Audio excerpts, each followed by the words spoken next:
ಶಾಲೆ ಎಂಬುದು ದೇಗುಲವಿದ್ದ ಹಾಗೆ. ಪ್ರತಿಯೊಂದು ಮಗುವು ತನ್ನ ಜ್ಞಾನವನ್ನ ರೂಪಿಸಿಕೊಳ್ಳಲು ಶಿಕ್ಷಣವನ್ನ ಪಡೆಯಲೇಬೇಕು. ಬಡ ಮಕ್ಕಳ ಪಾಲಿಗೆ ಆಶಾಕಿರಣವಾಗಿರುವುದು ಸರ್ಕಾರಿ ಶಾಲೆಗಳು ಮಾತ್ರ. ಇಂತಹ ಶಾಲೆಗೆ ಮಾದರಿ ದೇರಳಕಟ್ಟೆಯ ಈ ಸರ್ಕಾರಿ ಹಿರಿಯ ಪ್ರಾಥಮಿಕ ಶಾಲೆ. ಅಳಿವಿನ ಅಂಚಿನಲ್ಲಿದ್ದು ನಶಿಸುತ್ತಿದ್ದ ಈ ಶಾಲೆಯನ್ನ ಮತ್ತೆ ಪುನರ್ ಆರಂಭಿಸಲಾಗಿದೆ. ಎಸ್ಡಿಎಂಸಿಯ ಸಮಿತಿಯ ಪ್ರಯತ್ನ ಫಲ ನೀಡಿದ್ದು ಈ ಸರ್ಕಾರಿ ಶಾಲೆಯ ಆವರಣದಲ್ಲಿ ವಿದ್ಯಾರ್ಥಿಗಳು ತುಂಬಿ ತುಳುಕುತ್ತಿದ್ದಾರೆ.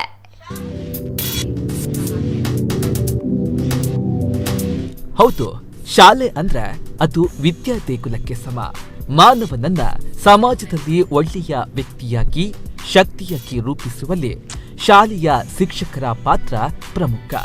ಖಾಸಗಿ ಶಾಲೆಗಳು ಕೇವಲ ವ್ಯಾವಹಾರಿಕ ದೃಷ್ಟಿಕೋನದಲ್ಲಿ ಕಾರ್ಯನಿರ್ವಹಿಸುವುದರಿಂದ ಬಡವರ ಪಾಲಿಗೆ ಈ ಶಾಲೆಗಳು ಮರೀಚಿಕೆ. ಈ ನಿಟ್ಟಿನಲ್ಲಿ ಸರ್ಕಾರಿ ಶಾಲೆಗಳ ಪಾತ್ರ ಮಹತ್ವದ್ದು. ಆದ್ರೆ ಖಾಸಗಿ ಶಾಲೆಗಳಿಗೆ ಪೈಪೋಟಿ ನೀಡಲಾಗದೆ ಸರ್ಕಾರಿ ಶಾಲೆಗಳು ಬಾಗಿಲನ್ನ ಮುಚ್ಚುತ್ತಾ ಇವೆ. ಬಡವರ ಪಾಲಿನ ಆಶಾಕಿರಣವಾಗಿರುವ ಈ ಶಾಲೆಗಳನ್ನ ಉಳಿಸಬೇಕಾದ್ರೆ ಆ ಊರಿನ ಜನರ ಪಾತ್ರ ಅತಿ ಮಹತ್ವದ್ದು.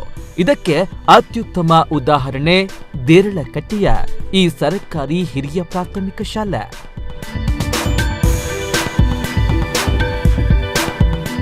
ಅಳಿದು ಹಂಚಿ ಹೋಗ್ತಾ ಇದ್ದ ಈ ಶಾಲೆಯನ್ನ ಮತ್ತೆ ಪುನರ್ ಆರಂಭಿಸಿದ್ದಾರೆ ಊರಿನ ಎಸ್ಡಿಎಂಸಿ ಸಮಿತಿ.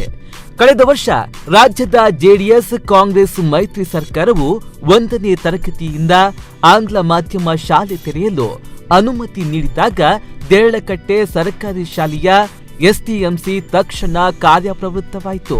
ಸಚಿವ ಹಾಲಿ ಶಾಸಕ ಯುಟಿ ಖಾದರ್ ಅವರೊಂದಿಗೆ ಚರ್ಚಿಸಿ ಸರ್ಕಾರಿ ಶಾಲೆಯಲ್ಲಿ 1ನೇ ತರಗತಿ ಆರಂಭಿಸಲು ಪ್ರಯತ್ನಿಸಿದ್ರು. ಸರ್ಕಾರವು 30 ಮಕ್ಕಳಿಗೆ ಮಾತ್ರ ಪ್ರವೇಶ ಪಡೆಯಲು ಸೂಚನೆಯನ್ನ ನೀಡಿ ಅನುಮತಿ ನೀಡಿತು. ಆದ್ರೆ ಎಸ್ಡಿಎಂಸಿ ಪದಾಧಿಕಾರಿಗಳು ಅಲ್ಲಿದ್ದ 93 ಮಕ್ಕಳಿಗೂ ಕಲಿಯಲು ಅವಕಾಶ ಕಲ್ಪಿಸಿದ್ರು. ಇಷ್ಟೇ ಆಗಿದ್ರೆ ಅದರಲ್ಲಿ ವಿಶೇಷವೇನೂ ಇಲ್ಲ. ಈ ಸರ್ಕಾರಿ ಶಾಲೆಯ ಆವರಣದಲ್ಲೇ ನರ್ಸರಿ, ಎಲ್ಕೆಜಿ, ಯುಕೆಜಿಯನ್ನ ಸ್ಥಾಪಿಸಲು ಅನುಮತಿಯನ್ನ ಪಡೆಯುವಲ್ಲಿ ಯಶಸ್ವಿಯಾದ್ರು. ಅಲ್ಲದೆ ಪೋಷಕರಿಂದ ಸಹಾಯಧನ ಪಡೆದು ನುರಿತ ಶಿಕ್ಷಕಿಯರನ್ನು ನೇಮಿಸಿ 6, 7, 8ನೇ ತರಗತಿಯ ಮಕ್ಕಳಿಗೆ ಉಚಿತ ಕಂಪ್ಯೂಟರ್ ಶಿಕ್ಷಣ ತರಬೇತಿ ಮಾತ್ರವಲ್ಲದೆ ಸರ್ಕಾರದ ಸಮವಸ್ತ್ರದ ಜೊತೆಗೆ ದಾನಿಗಳ ನೆರವಿನಿಂದ ಬೆಲ್ಟ್, ನೋಟ್ಬುಕ್, ಐಡಿ ಕಾರ್ಡ್ ಇತ್ಯಾದಿ ನೀಡಿ ಮಕ್ಕಳಿಗೆ ಯಾವ ಕೊರತೆಯೂ ಕಾಡದಂತೆ ನೋಡಿಕೊಂಡಿದ್ದಾರೆ. 2019-20ನೇ ಸಾಲಿನಲ್ಲಿ ನಮ್ಮ ಈ ಶಾಲೆ ಸುವರ್ಣ ಮಹೋತ್ಸವನ ಕಂಡಿದೆ ಅಂತ ಹೇಳ್ಬೋದು.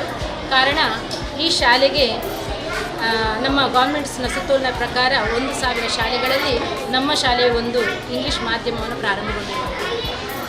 ಈ ಶಾಲೆಯ ಒಂದು ವಿಶೇಷತೆಯನ್ನು ಕಂಡ್ರೆ ನಮ್ಮ ಶಾಲೆಯ ಸುತ್ತಮುತ್ತಲು ದೊಡ್ಡ ದೊಡ್ಡ ಇಂಗ್ಲೀಷ್ ಮಾಧ್ಯಮ ಶಾಲೆಗಳಿದ್ದರೂ ನಮ್ಮ ಶಾಲೆಯಲ್ಲಿ ಇಂಗ್ಲೀಷ್ ಮಾಧ್ಯಮ ಪ್ರಾರಂಭಗೊಂಡಾಗ ಸುಮಾರು 150ಕ್ಕಿಂತಲೂ ಹೆಚ್ಚು ವಿದ್ಯಾರ್ಥಿಗಳು ನೋಂದಣಿ ಮಾಡಿಕೊಂಡು ಶಾಲೆಗೆ ಸೇರಲು ಉತ್ಸುಕರಾಗಿದ್ದಾರೆ. ಸರ್ಕಾರಿ ಶಾಲೆ ಉಳಿಸಬೇಕು ಎಂದು ಕೇವಲ ಮಾತಿನಲ್ಲಿ ಹೇಳಿದ್ರೆ ಸಾಲದು, ಅದನ್ನ ಕಾರ್ಯರೂಪಕ್ಕೆ ತರಬೇಕು. ಈ ನಿಟ್ಟಿನಲ್ಲಿ ಎಸ್ಡಿಎಂಸಿ ಪ್ರಯತ್ನ ನಡೆಸಿದ್ದಕ್ಕೆ ಉತ್ತಮ ಪ್ರತಿಫಲ ಲಭಿಸಿದೆ. ಮಕ್ಕಳನ್ನ 1ನೇ ತರಗತಿಗೆ ಸೇರಿಸುವಾಗ ಸ್ವಲ್ಪ ಅಳುಕಿತ್ತು. ಆದ್ರೆ ಇಲ್ಲಿ ನೀಡಲಾಗುವ ಶಿಕ್ಷಣದ ಗುಣಮಟ್ಟ ಗಮನಿಸುವಾಗ ತುಂಬಾ ಖುಷಿ ಹಾಗೂ ಹೆಮ್ಮೆಯಾಗುತ್ತದೆ. ಸಮಿತಿಯ ಸತತ ಪ್ರಯತ್ನದ ಫಲವಾಗಿ ಇದೀಗ ಸರ್ಕಾರಿ ಶಾಲೆಯ ಆವರಣದಲ್ಲಿ ವಿದ್ಯಾರ್ಥಿಗಳು ತುಂಬಿ ತುಳುಕುತ್ತಿದ್ದಾರೆ. ನಮ್ಮ ಬಿಒರಾದ ಶ್ರೀಯುತ ಲೋಕೇಶ್ವರ ಅವರು ನಮಗೆ ಇದರಲ್ಲಿ ತುಂಬ ಸ್ಪಂದನೆ ನೀಡ್ತಾ ಇದ್ದಾರೆ. ಎಲ್ಲ ನಾವು ಯಾವುದೇ ಕೆಲಸವನ್ನು ತುಂಬ ಸಹಕಾರ ನೀಡ್ತಿದ್ದಾರೆ. ಇಲ್ಲಿ ಶಾಲೆಗೆ ಯಾವುದೇ ಕೊರತೆಗಳು ಬಂದಾಗ ಅವರಲ್ಲಿ ಕೊಟ್ಟು ಹೇಳಿದಾಗ ಅವರು ನಮಗೆ ತುಂಬ ಸಹಕಾರವನ್ನು ನೀಡ್ತಾ ಇದ್ದಾರೆ. ಆದ್ದರಿಂದ ನಮ್ಮ ಈ ಶಾಲೆಯಲ್ಲಿ ಇಷ್ಟೊಂದು ಅಭಿವೃದ್ಧಿ ಪಡಿಸಿದ್ದಕ್ಕೆ ಸಂತೋಷವಾಯಿತು.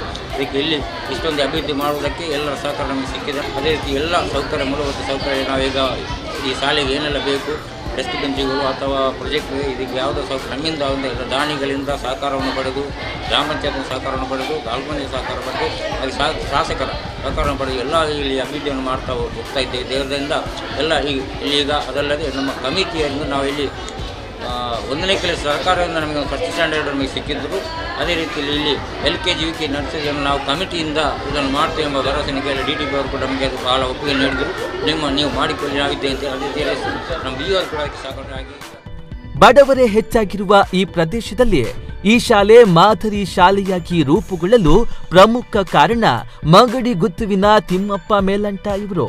ಸುಮಾರು 1 ಎಕರೆ ಜಮೀನನ್ನ ಸರ್ಕಾರಕ್ಕೆ ದಾನವಾಗಿ ಇವರು ನೀಡಿದ್ರಿಂದ ಈ ಮೈಲಿಗಲ್ಲು ಏರಲು ಸಾಧ್ಯವಾಗಿದೆ. ಆರ್ಥಿಕವಾಗಿ ಹಿಂದುಳಿದ ಖಾಸಗಿ ಶಿಕ್ಷಣ ಸಂಸ್ಥೆಗಳಿಗೆ ಅವರು ಕೇಳಿದಷ್ಟು ಡೊನೇಷನ್ ಕೊಡಲು ಸಾಧ್ಯವಿಲ್ಲದ ಬಡ ಮಕ್ಕಳಿಗೆ ಉಚಿತ ಕನ್ನಡ ಮತ್ತು ಇಂಗ್ಲಿಷ್ ಮಾಧ್ಯಮ ಶಿಕ್ಷಣವು ಒಂದೇ ಸೂರಿನಲ್ಲಿ ಸಿಗಬೇಕು ಎಂಬ ನಿಟ್ಟಿನಲ್ಲಿ ಪ್ರಯತ್ನಿಸ್ತಾ ಇರುವ ಎಸ್ಡಿಎಂಸಿ ಕೆಲಸ ಸಾರ್ವಜನಿಕರ ಶ್ಲಾಘನೆಗೆ ಪಾತ್ರವಾಗಿದೆ. ಬ್ಯೂರೋ ರಿಪೋರ್ಟ್, ನಮಕುಳ ನ್ಯೂಸ್ 24/7 ಮಂಗಳೂರು.